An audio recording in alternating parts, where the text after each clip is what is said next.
sia-sia semua pengorbanan yang telah kulakukan, sebab kau telah pergi dan bukan untukku lagi. Sia-sia semua cinta ini tulus sampai mati, kini kau telah pergi. Islam datang meluruskan cara pandang kita yang selama ini menganggap sakit itu adalah laknat. Dalam Islam sakit adalah 3. Yang pertama, cara Allah menghapuskan dosa. Yang kedua, cara Allah menaikkan derajat. Yang ketiga, ada hamba-hamba Allah yang sudah ditempatkan Allah di surga Jannatul Firdaus, surga paling tinggi. Tapi waktu ditengok catatan amalnya kurang, sedekahnya kurang, sholatnya kurang, zikirnya kurang, tak cukup syarat untuk masuk surga Jannatul Firdaus. Apa kata Allah Ta'ala kepada para malaikat? Buat hamba ini sakit, kalau dia sabar, kalau dia ridha, kalau dia menerima takdirku dengan ikhlas, angkat derajatnya. Karena ada pahala yang lebih besar daripada haji mabrur, lebih hebat daripada jihad fi sabilillah. Apa itu? Ridha, menerima takdir Allah Subhanahu wa taala. Islam datang, ini banyak orang salah paham. Sebelum dia hijrah, sebelum dia taubat, sebelum ikut pengajian badannya sehat. Setelah dia hijrah, setelah dia taubat, setelah dia ikut pengajian, mulailah sakit-sakitan. Akhirnya dia berpikir, dulu aku sebelum pengajian tak ada sakit, setelah pengajian ini datang sakit. Jadi kalau begitu baguslah berhenti pengajian. Ini kan cara pandang yang salah. Cara pandang yang salah berawal dari cara pikir yang salah. Cara pikir yang salah berawal dari pemahaman yang salah. Kalau sudah salah paham, salah bicara, salah melihat, salah memandang, salah berkata, salah berbuat. Mudah-mudahan kita selalu diberikan Allah pemahaman yang benar. Datang seorang perempuan membawa anaknya, dijumpakannya ke Nabi SAW. Doakan anakku ini ya Rasulullah. Apa kata Nabi mendoakannya? 2. Allahumma faqihhu fid din wa 'allimhu ta'wil. 2 doa Nabi untuk anak kecil. Faqihhu fid din, dalamkan ilmu agamanya. Wa 'allimhu ta'wil, ajarkan dia pemahaman agama yang benar. Ada orang yang dalam ilmu agamanya tapi pemahamannya tak benar. Ada orang yang tak paham ilmu agama dan tak paham sama sekali. Makanya kata Allah, kata Rasulullah SAW, dapat wahyu dari Allah, may yuridillahu bihi khairan yufaqihu fid din. Kalau orang itu mau dibaikkan Allah, mau dijadikan Allah dia baik, didalamkannya pahaman ilmu agama yang benar. Agama dipahami dengan benar. Agama bukan untuk mencari pembenaran atas segala kesalahan-kesalahan kita. Dengan penuh kesadaran melakukan perbuatan dosa, yang melangkahkan kaki dia, yang mengayunkan tangan dia, yang buat dosa dia dengan penuh kesadaran. Tapi pas ditanya, kenapa kau buat ini? Ini udah takdir Allah. Orang seperti ini pernah hidup pada zaman Umar bin Khattab. Tangkap, kata Umar. Ketika ditangkap ditanya, kenapa kau mabuk? Kenapa kau minum khamar? Apa jawab dia? Takdir Allah. Kata Umar bin Khattab, hukum dia dicambuk 80 kali. Orang yang minum khamar, orang yang sakau, orang yang pakai narkoba, orang yang mabuk, dicambuk 80 kali. Setelah dicambuk 80 kali, tambah lagi kata Umar. Lalu kemudian dia bertanya, minum khamar kan hukumannya 80 kali, kenapa ditambah? 80 kali hukuman minum khamar, tambahannya itu adalah karena kau bicara takdir tanpa ilmu yang benar. Takdir ada 2 pilihan. Yang pertama kita bisa memilih, yang kedua kita tak bisa memilih. Lahir di Sumatera Utara, menjadi orang Batak, orang Karo, orang Mandailing, orang Jawa, orang Melayu, itu bukan pilihan. Karena dulu malaikat tak pernah mengasih kita pilihan, kau mau lahir di mana, kau mau jadi orang apa. Maka kita tak boleh ejek orang karena sukunya. Kenapa? Karena orang tak pernah memilih suku. Suku yang bisa dipilih cuma suku bunga aja. Tapi menjadi orang yang sholat subuh pilihan. Subuh ini pilihan. Mau sholat subuh atau tidak sholat subuh, itu pilihan berada di tangan kita. Dari tadi malam kita sudah bisa memilih. Dengan cara apa? Hidupkan jam waker. Bangun. Waker, jam yang bisa membangunkan.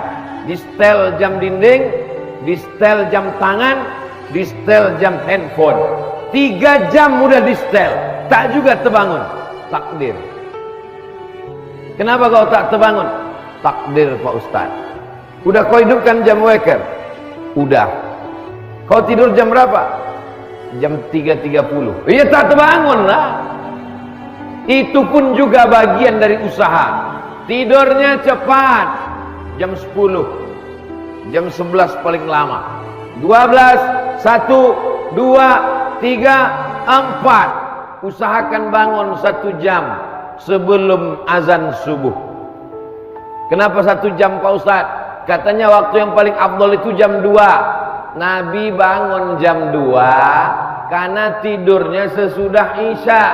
Isya jam 8, 9, 10, 11, 12, 1, 2. Makruh hukumnya cerita setelah sholat Isya. Habis sholat Isya tidur langsung. Orang sekarang payah tidur cepat. Kenapa? Karena sesudah Isya itulah drakor keluar. Setelah Isya itulah box office muncul. Setelah Isya itu pula lah Manchester United, Liverpool dan Bapak Ibu yang tahu itu. Maka setelah Isya orang tak tidur. Jadi kalau begitu bagaimana? Kita setel jangan sampai tidak bangun sama sekali. Seminim-minimnya sejam sebelum azan subuh terbangun. Saya yakin dan percaya ada di antara bapak ibu masih tetap istiqomah bangun jam 2, jam 3. Malam itu dibagi 3. Malam dibagi 3. Bagaimana cara membaginya Pak Ustaz? Hitungannya setelah Isya. Jadi kalau Isya jam 8, 9, 10, 11, 12, 1, 2, 3, 4, 5. Malam dibagi 3, 9 jam dibagi 3. Waktu yang paling afdal sepertiga malam. Ustaz-ustaz ceramah menyampaikan ke kita waktu yang paling afdal, waktu mustajab doa, waktu tahajud, sepertiga malam. Yang mana sepertiga malam itu? 8 sholat Isya, 5 sholat subuh. Maka antara jam 8 ke jam 5, 9 jam dibagi 3, 9, 10, 11, 12, 1, 2. 12, 1, 2. Inilah yang dimaksud dengan sepertiga malam. 3, 2, 3, 4. Itulah waktu yang terakhir. Tak dapat di waktu yang sepertiga, maka di waktu yang terakhir pun tak apa-apa. Tapi jangan sampai tak dapat sama sekali. Kau sholat tahajud tadi? Tidak Pak Ustaz. Kenapa kau tak tahajud? Masih syukur aku sembahyang subuh, kawanku tak sembahyang sama sekali. Salah cara pandang. Unzur ila man huwa asfala minka. Tentang masalah dunia, kau tengok ke bawah. Orang yang punya mobil harga 2 miliar tak pernah bersyukur kepada Allah. Kenapa? Karena ditengoknya sahabatnya punya private jet pribadi. Kenapa orang tak pernah bersyukur? Karena mendongak saja ke atas. Tapi kalau dia melihat ke bawah, insya Allah dia akan bersyukur. Sama juga kita di masjid ini. Kalau cuma mendongak aja ke atas, menengok kaligrafi yang cantik, lampu yang indah, tak pernah bersyukur. Kalau mau bersyukur, tengoklah dinding yang belum dipoles semen. Saudaraku yang dimuliakan Allah Subhanahu wa taala, maka kita mesti pandai-pandai memandang, pandai-pandai melihat. Mata diciptakan Allah, ada saatnya melihat ke atas, ada saatnya melihat ke bawah. Islam mengajarkan kita untuk mengisi setiap waktu sampai tak ada yang kosong hampa sama sekali. Maka di waktu malam Setelah 1 jam sebelum azan subuh terbangun, yang pertama kali kita lakukan adalah sholat sunat wudu.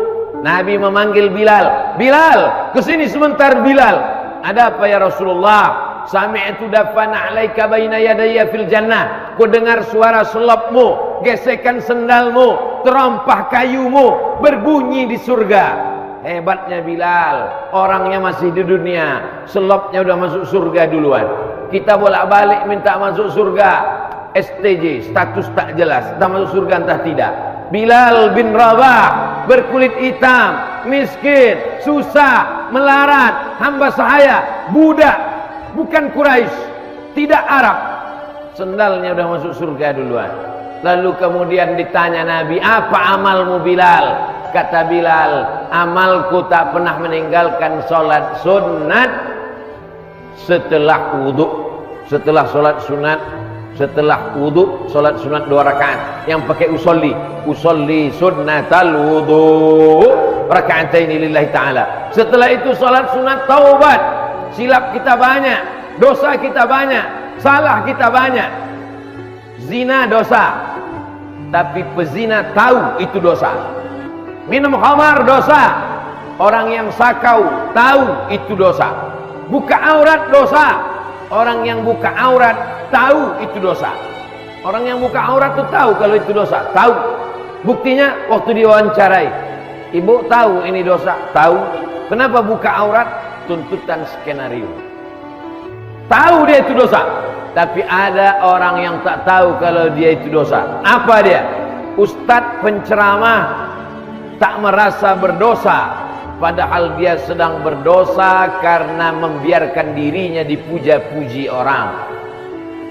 Qari yang suaranya bagus, dia tak sadar bahwa di samping orang mengucapkan Allah, Masya Allah, Tabarakallah, hebat Pak Ustaz, muncul bisikan-bisikan iblis di dalam. Makanya ditulis satu kitab, nama kitabnya Talbis Iblis. Talbis Iblis, bisikan-bisikan iblis. Banyak orang yang merasa tak berdosa padahal dia sedang berdosa. Jadi kita mesti pandai memandang ke dalam di samping memandang keluar. Pandang-pandang ke dalam. Jangan-jangan aku sudah mati karena pujian. Pandang-pandang ke dalam. Jangan-jangan hati sudah gelap karena popularitas. Pandang-pandang ke dalam. Jangan-jangan aku sudah mabuk dengan jamaah dan lain sebagainya. Saya seringkali berceramah itu tidak semuanya untuk jamaah, tapi sebagiannya juga untuk hati saya, untuk kolbu saya, untuk otak saya, untuk diri saya. Saya ceramahi diri saya sendiri di depan orang banyak untuk menyadarkan diri kita. Doakan Ustaz Abdul Somad supaya mati dalam keadaan husnul khatimah. Jangan sekarang, masih ada jadwal beberapa hari lagi. Saya hari Kamis baru meninggalkan Sumatera Utara. Bapak Ibu yang dimuliakan Allah Subhanahu wa taala, setelah sholat sunat taubat barulah sholat sunat tahajud. Habis tahajud sholat sunat hajat. Kenapa hajatnya di ujung? Hajat kita di ujung, hajat kita nanti.